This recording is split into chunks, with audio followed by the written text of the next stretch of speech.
2025년 세 가지 중심 뭐죠? 제가 전에 말씀드렸나요? 저 세컨홈에서 일할 때 저 프로그램 하면 제가 이렇게 당연하지 이걸 많이 하거든요. 여러분 이렇게 하면 좋으시죠? 그럼 당연하지. 어르신들이 당연하지 이렇게 답을 한단 말이에요. 이게 얼마나 학습이 됐는지 말씀드렸었다 그때 우리 정정희 어머니 교회에서 아멘 해야 되는 그 타이밍에 당연하지 그랬답니다. 이게 반복 학습의 효과인데 제가 지금 반복 학습을 하고 있는 겁니다. 2025년도 우리가 뭘 하기로 했냐? 말씀해 보시죠. 시작. 신학과 영성과 실천의 통합을 우리 2025년도에 한번 이뤄보자. 지금 이렇게 하고 가고 있습니다. 다시 말씀드립니다. 신학이라는 말 때문에 신학교에서 배우는 어떤 학문을 생각할 수 있는데 그래서 이 복잡한 걸 해야 되나 뭐 이런 생각하실 수 있지만 그러나 신학이란 그 신학교에서 배우는 그런 무슨 고등비평이니 뭐 이런 거 얘기를 하는 게 아니라 하나님께서 당신을 계시하신 말씀을 통해 배우는 하나님의 어떠하심 또 그 하나님의 말씀 아래 우리가 갖게 되는 우리 신앙의 관점 이것을 우리 신학이라고 하는 거죠. 그러니까 말씀에서 배워야 되는 겁니다. 이게 우선 이 신학이라고 하는 것이 우선되지 않으면 영성도 실천도 사실은 바르게 되기가 쉽지가 않습니다. 그래서 우리가 기독교 신앙을 가진다라고 할 때 가져야 할 아주 기본적인 신학적인 내용을 둘째 주부터 이제 조금씩 이렇게 좀 나누고 있습니다. 잠깐 간단하게 복습을 해보겠습니다. 맨 처음에 했던 게 뭐냐? 하나님의 말씀의 권위에 대해서 생각했습니다. 하나님께서 당신을 우리에게 계시하지 않으면 우리가 스스로 하나님을 알 수 있는 방법이 없기 때문에 신학이라고 하는 것을 가능케 하는 것은 당연히 하나님의 말씀이며 그래서 말하자면 성경의 권위가 우리에게 먼저 인정되지 않으면 다른 건 어떻게 될 수가 없는 겁니다. 그래서 하나님의 말씀이라는 이 성경의 권위가 우리가 먼저 우리 안에 세워져야 되겠다는 얘기를 했었고요. 그 다음으로 우리의 구원이 오직 그리스도께만 있다라는 이야기 했습니다. 이제 뭐 신학 용어를 빌자면 구원론 뭐 이렇게 될 겁니다. 그런데 그 다음 주에 했던 게 뭐냐? 이 예수님을 믿는다는 것은 삼위일체 하나님께로 연결되는 것이다. 그러니까 삼위일체론이라고 하기는 좀 그렇고 이 삼위일체 하나님을 구원론과 연결해서 우리가 왜 삼위일체 하나님을 알아야 되는가라는 것을 이제 이 얘기를 나눴습니다. 왜 이 구원을 이야기함에 있어서 삼위일체 하나님께로 연결되어 있는 것을 우리가 이해를 해야 되느냐 할 때 예수 안에 얻는 구원이 그저 죄 용서받고 죽어 천국 가는 것이 전부가 아니라 삼위일체 하나님께로 우리가 연결되어 거룩하신 하나님의 성품에 참여하게 하시는 우리가 쉽게 생각하는 그 구원 용서받았다 천국 간다 하는 것보다 무한히 크고 놀라운 하나님의 뜻과 계획과 은혜가 담겨져 있는 이것이 구원이다라는 것을 이야기하기 위해서 이제 지난주에 그 말씀을 나눴었습니다. 그래서 첫 번째 말씀의 권위, 두 번째 그리스도 안에만 있는 구원론, 세 번째 이 구원이 삼위일체 하나님께로 연결되어 있다라고 하는 삼위일체론이라고 하기는 좀 그렇지만 어쨌든 이 삼위일체 하나님에 대한 이야기까지 했습니다. 그리고 오늘 또 하나의 어려운 주제를 함께 나누려고 하는데 바로 천년왕국에 대한 이야기입니다. 종말론과 관련된 이야기이죠. 성경에 천년왕국이라는 단어가 나올까요? 안 나올까요? 자, 나온다. 아무도 손을 안 드시네요? 손을 드셨습니다. 손을 안 드시네요. 다 맞았습니다. 이러려고 했는데 손을 드셨어요. 성경에 천년왕국이라는 단어는 안 나와요. 그런데 오늘 본문 4절에 보시면 예수를 증언함과 하나님의 말씀 때문에 목배임 당한 자들의 영혼과 또 짐승과 그의 우상에게 경배하지 아니하고 그들의 이마와 손에 그의 표를 받지 아니한 자들이 살아서 그리스도와 함께 천년 동안 왕노릇 할 것이다 라는 이 말씀을 근거로 천년왕국이라는 이 표현을 씁니다. 마치 성경에 삼위일체라는 단어는 안 나오지만 우리가 성경 말씀을 통해서 삼위일체 하나님을 알고 있는 것처럼 천년왕국이라는 단어는 안 나오지만 요 4절 말씀 또 6절에 한 번 더 반복이 되는데 이 천년왕국이라는 단어는 안 나오지만 이 천년왕국이라는 말을 우리가 씁니다. 이 천년왕국은 완성된 하나님의 나라는 아니고 이 완성된 하나님의 나라, 새 하늘과 새 땅이라는 이 완전한 하나님의 나라가 임하기 전에 먼저 이루어질 왕국으로 이제 우리가 이해하고 있습니다. 이 천년 왕국에 대한 이야기가 어려운 가장 큰 이유는 과연 이 천년 왕국이 언제 임할 것이냐라는 것을 두고 이 본문의 말씀이 다양하게 해석되기 때문일 것입니다. 이 천년 왕국에 대한 이해는 뭐하고도 밀접하게 연결이 되어 있냐면 예수님이 언제 재림하실 것이냐라는 문제와도 이렇게 관계가 되어 있는데 많은 사람들이 관심을 갖는 거죠. 과연 예수님이 언제 재림하실 것이냐, 그죠? 이 세상의 끝은 언제일 것이냐. 지금 이게 세상 돌아가는 거 보니 이게 마지막 날이 얼마 남진 않은 것 같긴 한데 뭐 이런 얘기도 하고요, 그렇죠? 여러분은 예수님께서 언제 재림하시고 언제 이 천년왕국이 이루어질 것이라고 생각하십니까? 이것을 이제 우리 성경 말씀에 비춰서 조금 한번 정리를 하고 넘어가려고 합니다. 먼저 천년왕국에 대한 대표적인 견해 세 가지를 간단하게 말씀드릴 건데요. 이 천년왕국에 대한 해석은 크게 세 가지 견해로 나뉩니다. 전천년설, 후천년설, 그리고 무천년설, 이렇게 세 가지로 이제 크게 나뉘는데 이 세 가지 해석을 자세히 이야기를 하려면 몇 주는 더 해야 됩니다. 오늘은 아주 중요한 특징들만 좀 다루고 우리는 그렇다면 어떤 입장을 취하여야 할 것인가라는 것을 좀 한번 생각을 해보려고 합니다. 먼저 전천년설이라고 하는 것을 한번 말씀을 드릴게요. 전천년설은 계시록, 요한계시록의 이 말씀을 문자적이고 그리고 연대기 순으로 기록되어 있다고 믿는 것이 특징입니다. 전천년설이 그렇습니다. 그래서 19장은 이제 오늘 우리가 본문으로 읽은 거는 이제 20장인데 19장 11절 이하에 보면 11절 보시면 또 내가 하늘이 열린 것을 보니 보라 백마와 그것을 탄 자가 있으니 그 이름은 충신과 진실이라 그가 공의로 심판하며 싸우더라. 이게 이제 예수의 재림을 묘사를 하는 겁니다. 또 13절 같은 데도 보시면 이렇게 더 분명하죠. 그가 피 뿌린 옷을 입었는데 그 이름은 하나님의 말씀이라 칭하더라. 말씀이 육신인데 오신 예수님. 근데 피 뿌림을 받은 옷을 입고 있었고요. 그런 이제 예수님의 재림을 이제 그 묘사하는 장면이 19장이 이렇게 나오는 겁니다. 그리고 나서 20장에 오늘 이제 읽은 부분 1절부터 3절을 보시면 또 내가 봄에 천사가 무적행의 열쇠와 큰 쇠사슬을 그의 손에 가지고 하늘로부터 내려와서 용을 잡으니 곧 옛 뱀이요 마귀요 사탄이라 잡아서 1000년 동안 결박하여 무정에게 던져 넣어 잠그고 그 위에 임봉했다. 그래서 1000년 동안 다시는 만국을 미혹하지 못하게 했다라고 해서 마귀가 사탄이 결박되는 내용이 예수의 재림 후에 19장에 예수님의 재림이 묘사되고 20장에 마귀가 결박되는 요 내용이 나온단 말이에요. 이걸 이제 순서적으로 시간순으로 기록했다고 보고 이 전천년설 믿는 사람들 얘기입니다. 이게 시간적으로 순서대로 기록된 것이다라고 보고 예수님이 재림한 후에 사탄이 또 마귀가 결박되는 일이 있고 그 다음에 이 천년 왕국 예수님과 함께 그의 백성이 예수님과 함께 1000년 동안 다스리게 왕노릇하게 되는 천년 왕국이 4절에서 나오잖아요. 그래서 순서상 이렇게 되는 거예요. 재림이 있고 마귀가 결박되고 천년 왕국이 임하는 겁니다. 그래서 천년 왕국 전에 예수님이 재림하신다라는 뜻에서 전천년설 이렇게 얘기를 하는 겁니다. 이 전천년설이 왜 전천년설인지 아시겠죠? 천년 왕국이 임하기 전에 예수님이 재림하시는 거예요. 이 해석에 따르면 예수님께서 재림하심으로써 사탄이 결박당하고 마귀가 결박당할 것이기 때문에 예수님이 재림하시기 전까지는 어떤 일이 일어날까요? 아직 사탄이 마귀가 결박당하지 못해서 그 사탄의 활동이 굉장히 왕성하게 일어날 것이라고 믿습니다. 그래서 전천년설 믿으시는 분들은 예수님의 재림이 가까이 올수록 세상이 악해지고 무서운 일들이 일어나고 어두운 일들이 벌어질 것이다 라고 믿어요.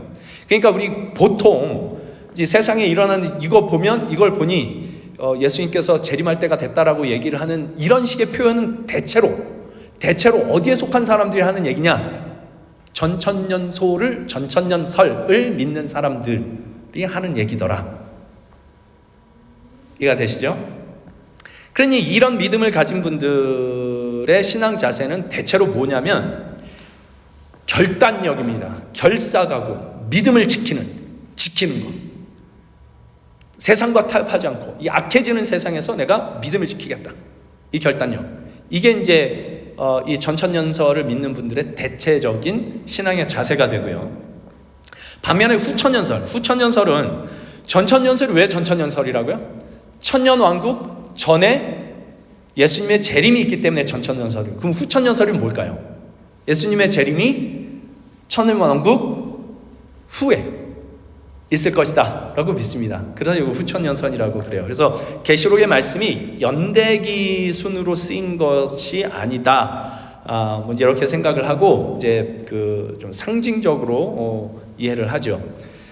이 사람들은 20장에 나오는 요 천년왕국 후에 19장에 나오는 예수님의 재림이 있다라고 믿으며 계시록 20장 1절에서 3절 우리 금방 읽었던 이 사탄이 결박되는 이 장면이 예수님의 재림 때 이루어지는 것이 아니라 예수님의 초림 때 예수님께서 이 땅에 이미 오셔서 공생의 사역을 하시고 십자가 사역을 통해 이미 이루어진 것이 사탄이 결박된 것이다 라고 믿습니다. 그래서 예수께서 오셨을 때 사탄은 이미 힘을 잃어 결정적 힘을 발휘하지 못하게 되었다라고 믿고 있고요. 따라서 이 해석에 따르면 세상은 어떻게 될까요? 점점 더 좋아질 것이라고 믿습니다. 낙관적으로 보죠. 그래서 이 사람들이 말하는 예수님의 재림 전에 이루어질 천년왕국이란 어떤 나라냐? 복음의 성공적인 전파로 인해서 평화와 의의 나라가 이렇게 도래할 것이다. 그게 이제 천년왕국이. 천년이라는 것을 딱 천년이라고 이렇게 생각을 하질 않고 이렇게 상징적으로 아주 천이라고 하는 건 이제 완전수. 그래서 아주 긴 시간 동안 하나님의 의와 평화의 나라가 이 땅 가운데 펼쳐지게 될 것인데 이게 천년왕국이라고 이제 믿습니다. 제가 그냥 하는 얘기는 아니고 마태복음 24장 14절 같은 데 보면 천국 복음이 모든 민족에게 증언되기 위해 온 세상에 전파되리니 그제야 끝이 온다 이렇게 얘기를 하거든요. 끝이 오려면 뭐가 돼야 되냐면 복음이 쫙 전해져야 되는 거예요. 이 말씀에 근거해서 마지막 때가 이르기 전에 모든 민족에게 복음이 전파되어 영적인 황금 시대가 올 것이라고 이제 아마 여겼던 것 같습니다. 그래서 후천년설을 믿는 사람들의 신앙의 자세는 대체로 밖에 나가서 복음을 전도하고 사회 변혁을 위한 어떤 사회 운동을 하고 이런 것들을 통해서 이 세상을 좀 더 좋은 세상으로 만들려고 하는 그런 자세가 있습니다. 이렇게 딱 요 전천년설과 후천년설을 딱 생각을 해보면 이제 그런 생각이 드시는지 모르겠어요. 전 이거 공부하면서 이 전천년설은 보수주의자들이고 후천년설은 진보주의자들이 하는 이야기 같다. 이런 생각이 들었습니다. 양쪽 다 성경을 근거로 이야기를 하고 있는 것이긴 합니다. 근데 거기에 이제 무천년설이라고 하는 또 다른 하나의 견해가 있는데 무천년설은 후천년설과 매우 비슷하면서도 다른 면이 있습니다. 계시록 20장 1절에서 3절에 나오는 사탄의 결박이 예수님의 재림 때 일어나는 일이 아니라 예수님의 공생의 사역과 십자가 사건으로 인해 이미 사탄이 힘을 잃었다고 본다라는 점에서 이제 후천년설하고 매우 비슷합니다. 그러나 결정적으로 천년왕국을 어떤 곳으로 보느냐에서 이제 후천년설과 차이가 있는데 후천년설은 아까 천년왕국을 어떤 나라라고 봤죠? 이 세상이 점점 좋아지는 것, 복음이 쫙 전파되고 영적인 황금 시대가 일어나는 이 시기, 그걸 이제 천년왕국이라고 봤습니다. 이제 가시적으로 이 땅 위에 그게 이루어질 거라고 본 겁니다. 그러나 무천년설은 전천년설은 뭐였죠? 천년왕국 전에 예수님이 재림하실 것이다. 후천년설은 천년왕국 후에 예수님이 재림하실 것이다. 그럼 무천년설은 뭘까요? 천년왕국이 없다.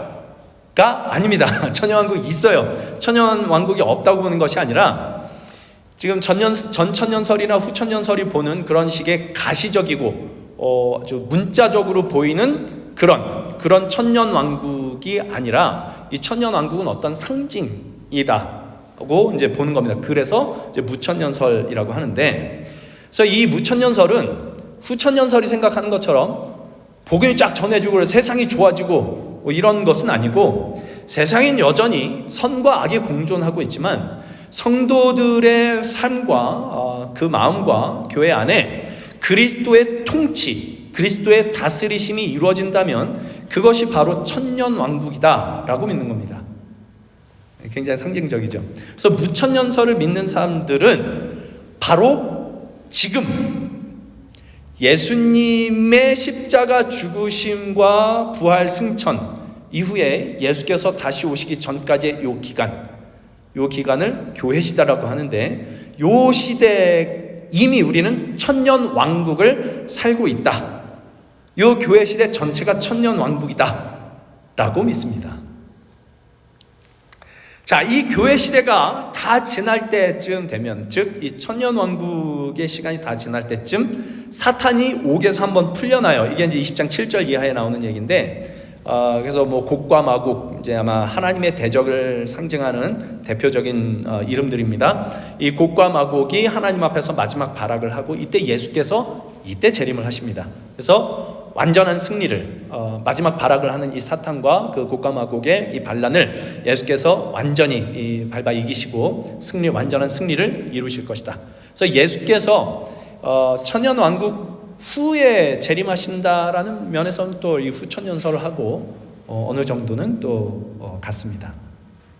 그래서 지금 제가 전천년설, 후천년설, 그리고 무천년설 이 세 가지를 말씀을 드렸어요. 이 세 가지 견해를 말씀을 드렸는데, 이제 우리의 관심은 과연 무엇이 옳은 견해냐 하는 것이죠. 그럼 어떤 게 옳다고 여겨지시나요? 제가 생각할 때 무엇이 옳은 견해이냐라는 것은 사실 큰 의미는 없습니다. 다 나름대로의 성경적 근거를 갖고 하는 이야기이지 않습니까? 불경을 갖고 하는 얘기가 아니라 다만 이걸 봐야 됩니다. 그 믿음, 내가 이 견해를 믿고 있기 때문에 나에게 어떤 열매가 맺혀지는가, 내가 그걸 믿고 있기 때문에 어떤 열매, 그것이 나에게 어떤 열매를 가져오는가 하는 것을 보는 것이 중요하죠. 그러니까 제가 볼 때 성경 해석의 가장 큰 원칙은 예수께서 말씀하신 이겁니다. 마태복음 7장 20절에 나오는 그들의 열매로 그들을 알리라. 그래서 예를 들면 뭐 다미선교회 같은 경우 1992년도에 저 아직도 생생합니다. 그날 밤 10월 1일이었던 것 같아요. 우리 그 전날 밤에 친구랑 이렇게 헤어지면서 우리 내일 살아서 만나자 뭐 이제 그랬었는데 아무 일도 일어나지 않았죠. 10월 1일 날 이제 휴가 난다 그래가지고 다 이렇게 모여가지고 막 그랬었는데, 그때 뭐 했죠? 삶을 다 내팽겨치고, 이걸 믿는 사람들은 삶을 다 내팽겨치고 거기 가가지고 이제 올인을 한 거예요. 왜냐면 들려 올라가야 되니까.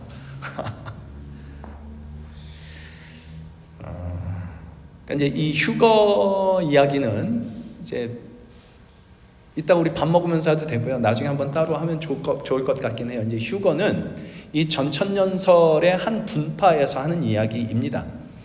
세대주의적 전천년설이라고 해서 거기서 하는 이야기인데, 이건 이제 뭐 나중에 제가 한번 같이 이야기를 나누면 좋겠습니다.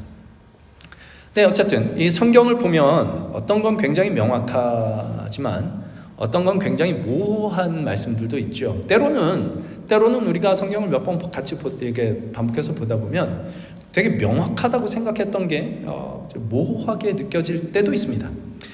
그럴 수밖에 없죠. 왜냐? 하나님이 크신 분이시기 때문입니다.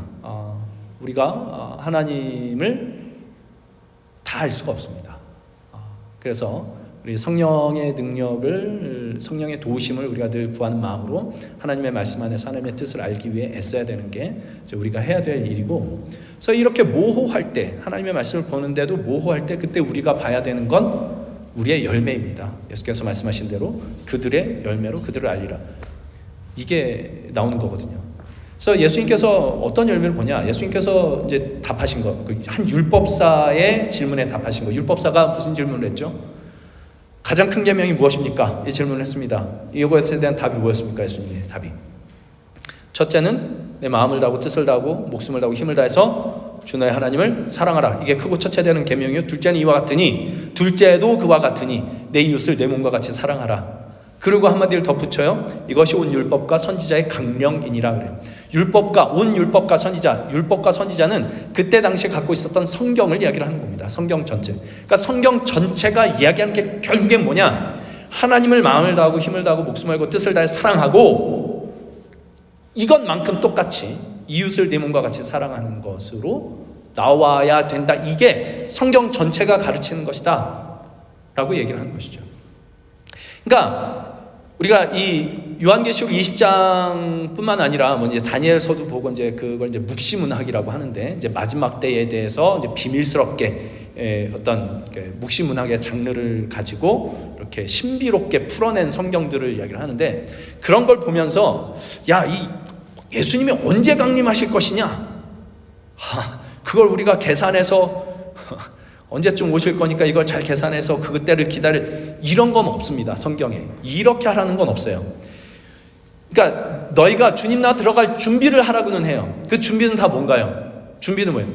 주어진 삶을 사는 겁니다. 뭘로? 예수님께서 말씀하신 그 말씀으로 하나님 사랑하고 이웃을 사랑하는 그 삶을 살아가는 것으로 열매가 나타나야 돼요. 그게 준비입니다. 주님 나라 들어갈 준비. 그러니 내가 전천년설을 믿느냐, 후천년설을 믿느냐, 말도 힘드네.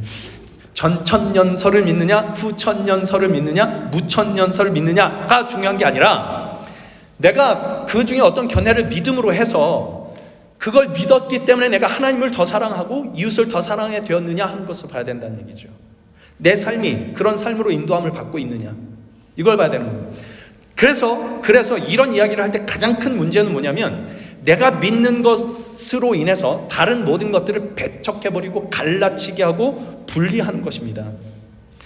그러니까 뭐 이것도 좋고 저것도 좋다, 물에 물 탄 듯 술에 술 탄 듯 뭐 그렇게 해야 된다, 이런 얘기가 아니라, 내가 왜 이 견해를 맞다고 생각하고 이걸 믿고 지지하는지 이것을 성경적으로 분명하게 이해하되, 그것 때문에 교회가 분리되는 일이 있어서는 안 된다라는 얘기죠. 그러니까 예수님을 거역하는 것 정도의 문제가 아니면, 우리가 해야 되는 건 힘써 성령께서 우리로 하나 되게 하신 것을 지켜야 되는 겁니다. 우리가 하나 된다는 것을 지킨다는 것은 의견이 똑같고 견해가 똑같아서 하나 되는 것이 아니라, 의견도 다르고 살아온 환경도 다르고 생각도 다르고 뭣도 다르지만, 그러나 그리스도가 머리 된 한 몸, 한 지체가 되었다는 의미에서, 그래서 우리는 이 하나됨을 지켜야 된다라고 얘기를 하는 거죠. 이제 이거는 다음 주에 교회에 대한 이야기를 할 때 좀 더 자세히 할 겁니다. 자, 그러니 전천년설, 무천년설, 후천년설, 무천년설, 그 어떤 것이 맞냐? 지금 뭐 이걸 딱 잘라가지고 이건 맞고 저건 틀렸어, 이런 얘기는 할 필요가 없고, 다만 그럼에도 불구하고 내가 어떤 견해를 더 옳다고 생각을 하는지, 이게 왜 성경적으로 왜 이게 맞다고 생각하는지 하는 것은 좀 분명하게 해야 될 필요가 있어서, 이제 그 얘기를 이제 잠깐 하고 오늘 이걸 마치려고 합니다. 저는 개인적으로 무천년설을 믿고 지지를 합니다. 이제 그 이유를 좀 간단하게 나눌게요.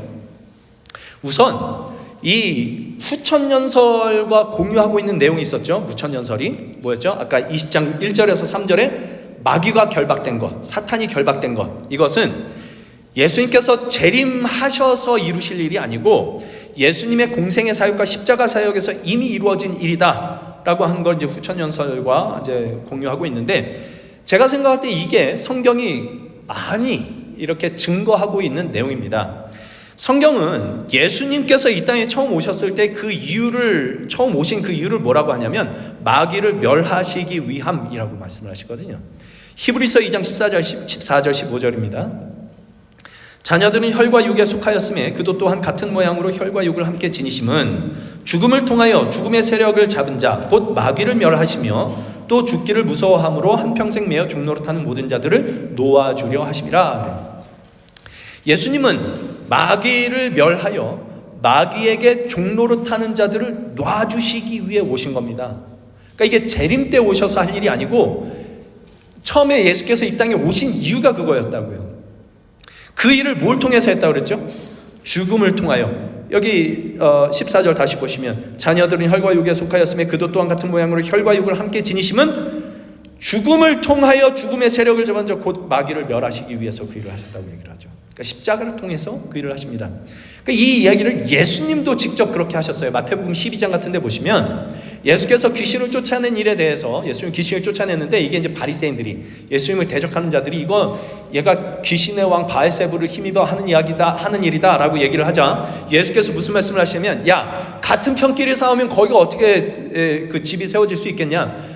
내가 바알세불 귀신의 왕을 힘입어서 귀신을 쫓아냈다고 무슨 귀신끼리 어떻게 싸우냐 이런 얘기를 하시면서 내가 이 일을 한 것은 성령을 힘입어 한 일이다 라고 말씀을 하시고 내가 이 일을 성령을 힘입어 한 것이면 여기에 바로 하나님의 나라가 임한 것이다 라는 이야기를 마태복음 12장 28절에 이렇게 얘기를 해요. 그러나 내가 하나님의 성령을 힘입어 귀신을 쫓아내는 것이면 하나님의 나라가 이미 너희에게 임했다 이렇게 얘기를 해요.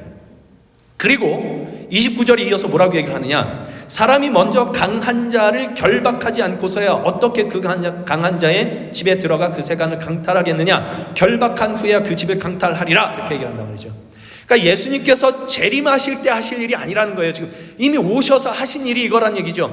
처음에 오셔서 하신 일, 강한 자를 결박하는 것, 마귀를 결박하는 것, 우리를 붙들고 있던 마귀의 권세, 사탄의 권세를 결박한 것. 그래서 그 집에 들어가 우리가 사탄에 묶여있던 우리를 강탈해 오신 사건, 이것이 예수 그리스도께서 이 땅에 오셔서 당신의 공생애와 십자가 죽으심을 통해서 우리에게 이루신 구원이었던 겁니다.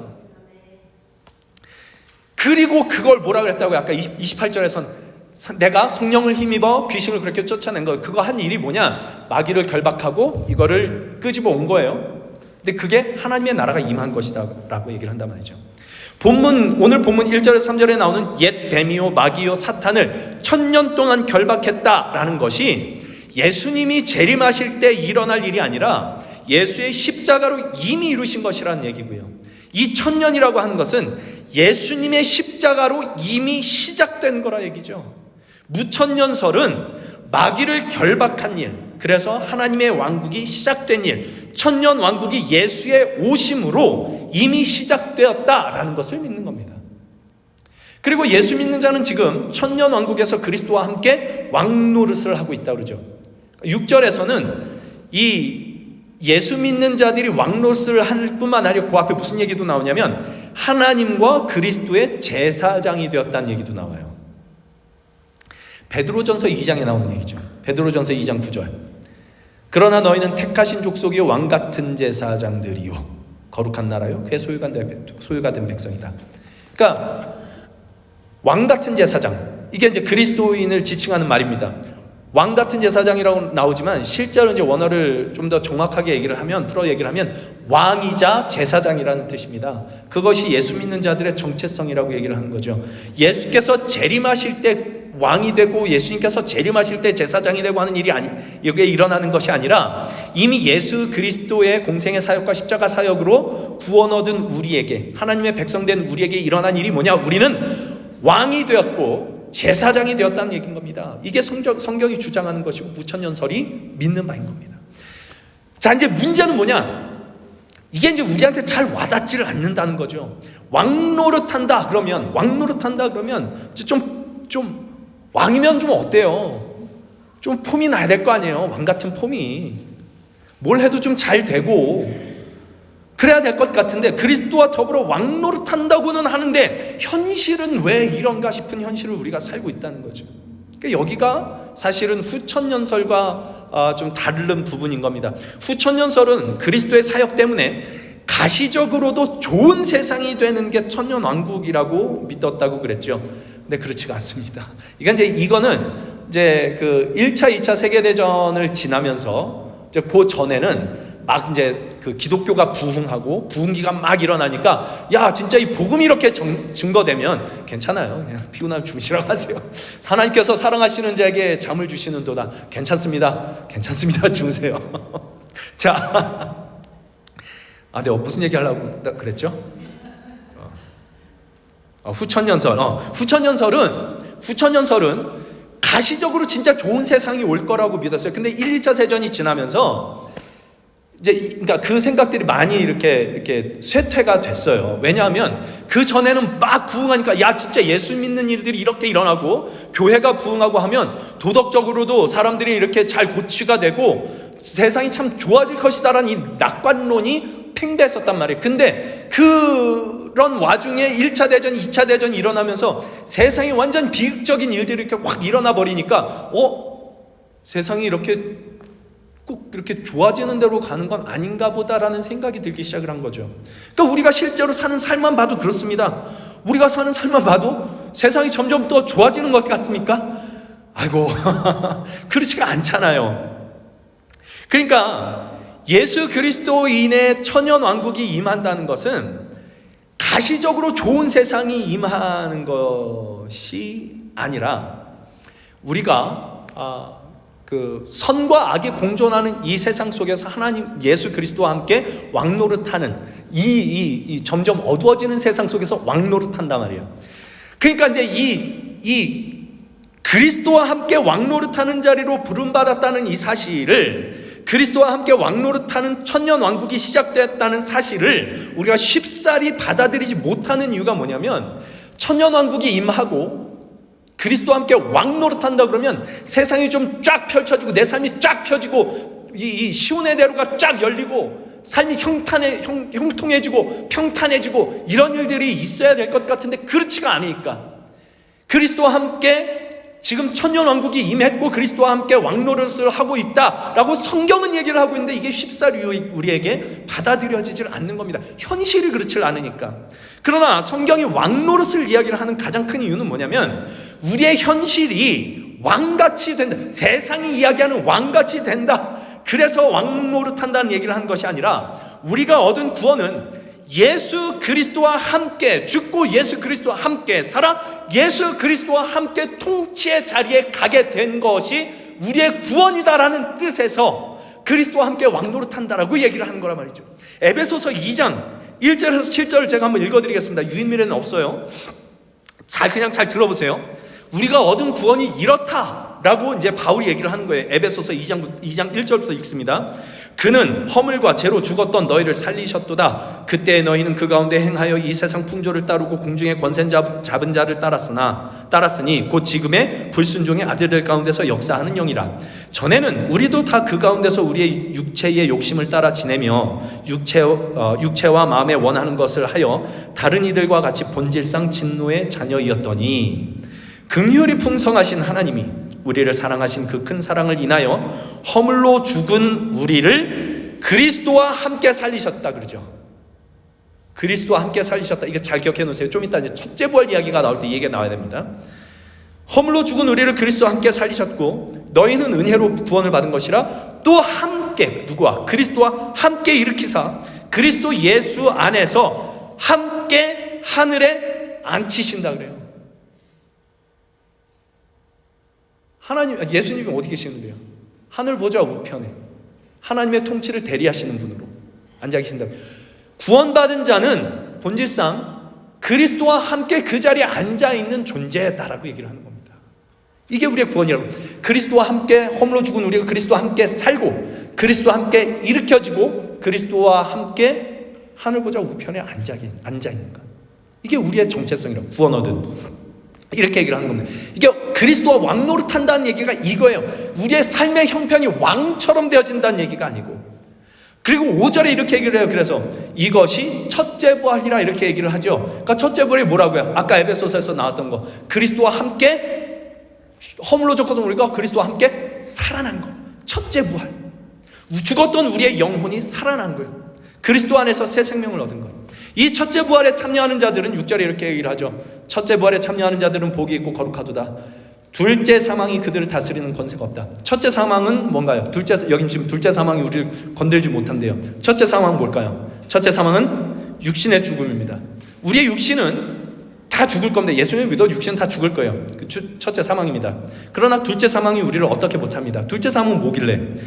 계시록 20장 13절 14절에 이렇게 나와요. 바다가 그 가운데서 죽은 자들을 내주고 또 사망과 음부도 그 가운데서 죽은 자들을 내주매 각 사람이 자기의 행위대로 심판을 받고 사망과 음부도 불못에 던져지니 이것은 둘째 사망 곧 불못이라. 이렇게 완전한 심판의 상태, 이게 이제 둘째 사망입니다. 다 행위대로 심판을 받게 될 건데, 이 둘째 사망이 우리를 다스리는 권세가 없어진다고 얘기를 해요. 첫째 부활에 참여하는 자들은, 그리스도 안에서 새 생명을 얻은 자들은 둘째 사망이 우리를 어찌하지 못한다고 합니다. 왜냐? 우리 안에 그리스도의 생명이 있으니까, 우리 안에 영원한 생명이 있으니까. 우리가 하나님의 자녀가 되었으며 우리의 형편과 상황에 상관없이 우리의 모든 삶이 영원한 것으로, 영원한 삶으로 이미 연결되어서 그것을 누리고 있는 자들이기 때문에 그렇습니다. 왜요? 예수 그리스도 때문에 그 일이 일어났다고요. 더 이상 둘째 사망의 권세에 매여서, 죄와 사망의 권세에 매여서 종노릇하지 않게 된 것, 그래서 왕노릇을 하는 겁니다. 그리스도와 함께 왕노릇을 하는 자리로 부름을 받는 것이죠. 그러니까 이 사실, 우리가 지금 왕노릇을 하고 있다, 그리스도와 함께 왕노릇을 하고 있다라는 이 사실을 놓치면 우리가 신앙생활하는 이 현재의 신앙이 다 뭐밖에 안 되냐면, 그러니까 죽어서 천국 갈 때까지 그냥 이 믿음 하나 지키고 가는 것 정도? 혹은 세상에 이 믿음 버리라고 이렇게 유혹하고 미혹하는 것들이 세상에 많이 있는데, 위협하는 것들이 있는데, 이 믿음 내가 안 버리겠어, 지키겠어, 이거 지키려고 발버둥 치는 거, 요 정도. 여기서 멈춰버리게 돼요. 여기가 이제 전천년설과 갈라지는 지점입니다. 예수님의 재림 때까지 사탄은 여전히 활개를 치고 있고, 이게 전천년설의 관점이었죠. 그래서 세상은 점점 더 악해지고 세상은 점점 더 험악해지고, 거기서 어떻게든 신앙을 지키려고 발버둥 치는 게 전부가 돼버리는 겁니다. 아닙니다. 성경이 하는 이야기, 우리는 지금 천년 왕국 시대를 살고 있다고요. 예수 그리스도로 인해서 이미 마귀가 결박을 당했습니다. 사탄이 이미 결박을 당했습니다. 지금 이런 일들이 일어나는 건 그 사탄의 졸개들이 이렇게 발악을 하고 있는 것에 불과하다고요. 예수 믿는 자들에게는. 그래서 하나님의 나라는, 그래서 이제 성경 전체가 하는 얘기를 봐요. 하나님의 나라가 뭐냐? 죽어서 가는 어떤 장소, 막 멋지고 휘황찬란하고 금으로 딱 둘러싸여 있고 다이아몬드만 박혀있는 집에서 이게 하나님의 나라가 아니라 하나님의 통치가 이루어진 것. 그 통치가 어디서 일어났게요? 예수 그리스도께서 이 땅에 오심으로 하나님의 통치가 우리 안에서 일어나기 시작했다고요. 그 통치가 우리 안에 일어나는 만큼 그게 하나님의 나라. 오늘 요한계시록 20장식으로 얘기를 하면 천년 왕국, 그리스도와 함께 살고 그리스도와 함께 일어나 그리스도와 함께 통치자의 자리에 앉아 그리스도와 함께 왕노릇하는 자리를 살고 있는, 이것이 우리의 신앙 현실이다라고 성경이 얘기를 하고 있는 겁니다. 문제는 아직 그 나라가 완성이 되질 않아서, 하나님의 나라가 아직 완성이 되지 않아서 아직은 우리가 울기도 해야 되고 아프기도 해야 되고 애통하기도 하지만, 그러나 그 모든 시간들이 그리스도와 함께 왕노릇하는 시간들로 허락된 시간들이다 라고 무천년설을 믿는 우리는 믿는 것입니다. 여러분은 모르겠습니다. 여러분 그걸 믿는지. 저는 그렇게 믿습니다. 여러분도 그렇게 믿으셨으면 좋겠습니다. 왕이신 예수께서 당신의 백성을 위해 죽으셨습니다. 왕이 백성을 위해 죽었습니다. 말도 안 되는 일인 겁니다. 세상에서는 신하가 왕을 위해서 죽지 무슨 왕이 신하를 위해서 죽습니까? 하나님의 나라는 그래요. 왕이신 예수께서 당신의 백성을 위해 죽으셨던 그 왕노릇을 하는 시간으로 우리에게 주어진 겁니다. 여기가 그 천년 왕국입니다. 하나님의 사랑의 통치, 은혜의 통치가 예수 안에서 나타났고, 그게 동일하게 예수와 함께 왕노릇하는 우리에게서 시행되도록 살라고 주어진 삶이 지금 우리의 현실이라고 얘기를 하고 있는 거죠. 예수 그리스도로 나타내신 자비롭고 은혜롭고 노하기를 더디하고 인자와 진실이 많으신 하나님 아버지의 성품에 참여하는 시간, 그렇게 왕노릇하도록 부름받은 시간, 지금이 바로 그 시간입니다. 예수 그리스도와 함께 왕노릇하는 현실을 사는 그 신자의 승리들을 우리가 지금 누리면서 살았으면 좋겠습니다. 천년 왕국이 여기에 임했고 나는 그리스도와 함께 왕노릇을 한다. 하나님의 그 사랑과 은혜의 통치가 나를 통해 시행되게 하겠다. 내 옆에 있는 형제 자매를 보고 웃어주겠다. 내 옆에 있는 형제 자매 참아주겠다. 내 가족 오래 참겠다. 내 이웃 내 몸과 같이 사랑하겠다.